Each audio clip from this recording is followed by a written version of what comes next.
వరుణ్ ఇంట్లో కూర్చొని ఫోన్ చూస్తుండగా ఓ SMS వస్తుంది. వరుణ్ మెసేజ్ ఓపెన్ చేశాడు. ఆ మెసేజ్లో డియర్ కస్టమర్, మీ విద్యుత్ సరఫరా ఈ రాత్రి 8:30 డిస్కనెక్ట్ అవుతుంది అని. మీరు కిందటి నెల బిల్ అప్డేట్ కాలేదు, దయచేసి వెంటనే మా అధికారికి ఈ నంబర్కి ఫోన్ నెంబర్ ద్వారా సంప్రదించండి అంటూ ఆ నంబర్ డిస్ప్లే అవుతుంది. మీరు బిల్లు చెల్లించడానికి ఈ లింక్ పై కూడా క్లిక్ చేయొచ్చు, ధన్యవాదాలు అని ఉంటుంది. వెంటనే వరుణ్ ఆ లింక్ పై క్లిక్ చేయబోతాడు. ఆంచల్ సెల్ఫీ తీసుకుంటుండగా ఓ SMS టోన్ మోగింది. దానిని ఓపెన్ చేసింది. అందులో మీరు మీ 50,000 రూపాయల విలువైన ఉచిత విమాన టికెట్లను గెలుచుకున్నారు, ఈ టికెట్లను క్లెయిమ్ చేయడానికి లింక్ని ఫాలో అవ్వండి అని ఉంది. దీంతో ఆమె ఆ లింక్ పై క్లిక్ చేయపోయింది. రాఘవ్ ఫ్రెండ్తో కలిసి కాఫీ తాగుతున్నాడు. అప్పుడు ఫోన్కి SMS వస్తుంది. మెసేజ్ ఓపెన్ చేశాడు. మీ బ్యాంక్ కేవైసీ ఇన్కంప్లీట్గా ఉంది, కేవైసీని కంప్లీట్ చేయకపోతే మీ బ్యాంక్ అకౌంట్ ఫ్రీజ్ అయిపోతుంది.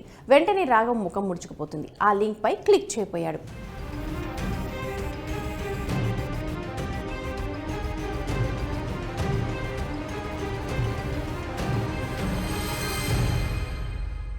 వరుణ్ ఇంటి కరెంట్ కట్టవలేదు, రాఘవ్ కేవైసీ అసంపూర్తిగా లేదు, ఆంచల్కి ఫ్రీ ప్లేన్ టికెట్స్ రాలేదు. ఇలాంటి మెసేజ్ల ఉద్దేశం ఏంటంటే, మెసేజ్లో ఇచ్చిన లింక్ పై మీరు క్లిక్ చేయాలన్నది వారి టార్గెట్. కరెంటు కోత భయంతోనో, అకౌంట్ బ్లాక్ అవుతుందన్న కలత చెందో, లేదా ఉచిత విమాన టికెట్ దొరికిందన్న ఆనందంతోనో SMSలో పంపిన ఆ లింక్ పై క్లిక్ చేస్తే అప్పుడు మీ బ్యాంక్ ఖాతా లేదా మొబైల్ ఫోన్పై వారికి కంట్రోల్ ఉంటుంది. మీ సమాచారం సైబర్ దుండగుల చేతిలోకి వెళ్ళిపోతుంది.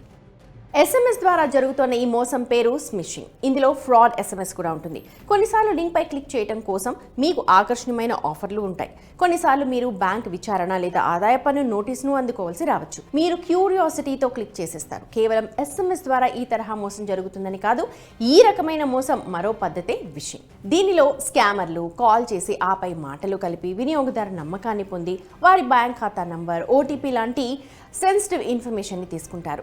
ఇక మూడో పద్ధతి ఫిషింగ్. దీనిలో ప్రసిద్ధ కంపెనీల లోగోలు, బ్రాండింగ్లు ఉపయోగించి ఈమెయిల్స్ పంపిస్తారు. అందులో లింక్ పై క్లిక్ చేసేలా చేస్తారు. అవి నకిలీ వెబ్సైట్లకు తీసుకువెళ్తాయి.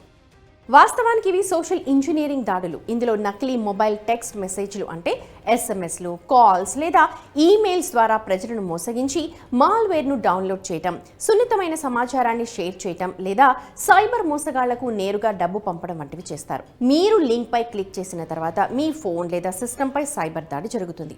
ఆపై మీ ఖాతాలో ఉన్న వేలు లక్షల రూపాయలు మొత్తం వారి అకౌంట్లోకి వెళ్ళిపోతుంది. McAfee global scam message investigation 2023 నివేదిక ప్రకారం ఒక సగటు భారతీయుడు ప్రతిరోజు ఈమెయిల్, SMS లేదా సోషల్ మీడియా ద్వారా 12 ఫేక్ మెసేజ్లను రిసీవ్ చేసుకుంటాడు. మెకాఫీ నమూనా సర్వే ప్రకారం 52% మంది వ్యక్తులు బ్యాంకింగ్ సంబంధిత స్పామ్ మెసేజ్లకు బాధితులుగా మారారు. ఈ నివేదికలో మోసానికి గురైన వ్యక్తులు కూడా స్కామ్ సందేశాలను గుర్తించడం చాలా కష్టమని చెప్పారు. స్కామర్లు కృత్రిమ మేధ అంటే ఆర్టిఫిషియల్ ఇంటెలిజెన్స్ని విస్తృతంగా ఉపయోగిస్తున్నారు. దీనివల్ల రియల్, ఫేక్ వీటి మధ్య తేడాను గుర్తించడం చాలా కష్టమైపోతోంది. ఈ సైబర్ దుండగులు స్మిషింగ్ వంటి మోసాలతో ప్రజలను ఎలా టార్గెట్ చేస్తారు అన్న క్వశ్చన్ వస్తుంది. నిపుణుల అభిప్రాయం ప్రకారం ప్రతి ఒక్కరూ వారి టార్గెటే. వారు ఒక ఉచ్చును విప్పుతారు. అందులో ఎవరు చిక్కుకుంటే వారే వాళ్ళ టార్గెట్. స్కామర్లు ఫలానా వాళ్ళనే కాకుండా విస్తృత స్థాయిలో మొబైల్ యూజర్ను టార్గెట్గా చేసుకుంటారు. ఎక్కువ సంఖ్యలో మెసేజ్లు పెడతారు. అవి ఎక్కువ మందికి రీచ్ అయ్యేలా చూస్తారు. వాటికి ఎవరైతే రెస్పాండ్ అవుతారో వాళ్ళను టార్గెట్ చేస్తారు. ఆర్టిఫిషియల్ ఇంటెలిజెన్స్ సహాయంతో నడిచే content generation portals, question and answer portals ద్వారా మోసపూరితమైన కంటెంట్లను చాలా సులభంగా క్రియేట్ చేస్తారు. ఆర్టిఫిషియల్ ఇంటెలిజెన్స్ ఆధారంగా ఉండే లాంగ్వేజ్ మోడల్స్ స్కామర్లకు వరమనే చెప్పాలి. వీళ్లకున్న విస్తృతమైన టూల్స్తో రకరకాల కంటెంట్లను రెడీ చేస్తారు. ఇలాంటి అడ్వాన్స్డ్ టెక్నాలజీతో ఈ రకమైన రిస్క్ కూడా ఉంటుంది. ఇనుముని తగ్గిస్తుంది. ఇలాంటి మెసేజ్లకు ఒక టెంప్లెట్ ఉంటుంది. టెంప్లెట్ అంటే ఫిక్స్డ్ ఫామ్ పద్ధతి అని చెప్పొచ్చు. అదేవిధంగా మెసేజ్లకు బ్యాంక్ వాళ్ళు పంపించినట్టే ఉంటాయి. వాటిలాగే హైడర్లు ఉంటాయి. మెషిన్ లెర్నింగ్ అంటే ML అటువంటి టెంప్లెట్లను గుర్తిస్తుంది. AI, MLతో అటువంటి మెసేజ్లను అడ్డుకోవచ్చు. సైబర్ దుండగులు చాలా టెక్నాలజీ ఉన్నవారు కాబట్టి వారిని ఎదుర్కోవడానికి మనం అధునాతన సాంకేతిక సహాయం కూడా తీసుకోవాలి. అంటే టెక్నాలజీతోనే ఫినిష్ చేయాలి. ప్రభుత్వంతో పాటు బ్యాంకులు, NBFCలు వంటి ఆర్థిక సంస్థలు కూడా స్మిషింగ్ వంటి మోసాలను అరికట్టేందుకు చర్యలు తీసుకుంటున్నాయి. ఇందులో ఫేక్ మెసేజ్లను గుర్తించి అరికట్టేందుకు వీలుగా చాలా కంపెనీలు తమ సొంత ప్రోడక్ట్స్ని తీసుకొస్తున్నాయి. టెలికాం కంపెనీ ఎయిర్టెల్ అనుబంధ సంస్థ ఎయిర్టెల్ బిజినెస్ అటువంటి ప్రోడక్ట్తో ముందుకొచ్చింది. ఎయిర్టెల్ బిజినెస్ అనేది B2B connectivity, technology, communication solution provider. మాకు ఈ బ్యాంకులతో సన్నిహిత సంబంధం ఉంది.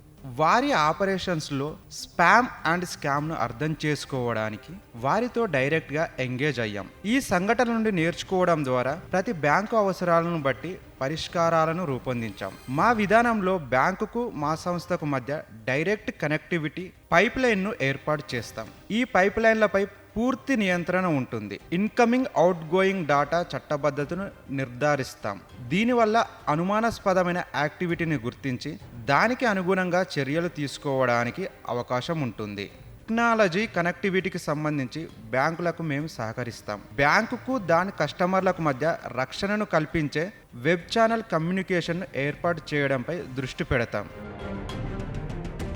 పెరుగుతోన్న స్మిషింగ్ స్కామ్ దృష్ట్యా Indian computer emergency response team అంటే CERT-in కూడా కొన్ని నెలల క్రితం ప్రజలను హెచ్చరిస్తూ కొన్ని సూచనలు చేసింది. అటువంటి అనుమానాస్పద లింక్లపై క్లిక్ చేయొద్దని ఏజెన్సీ తెలిపింది. క్లిక్ చేయడానికి ముందు ఎప్పుడు లింక్ని చెక్ చేయండి.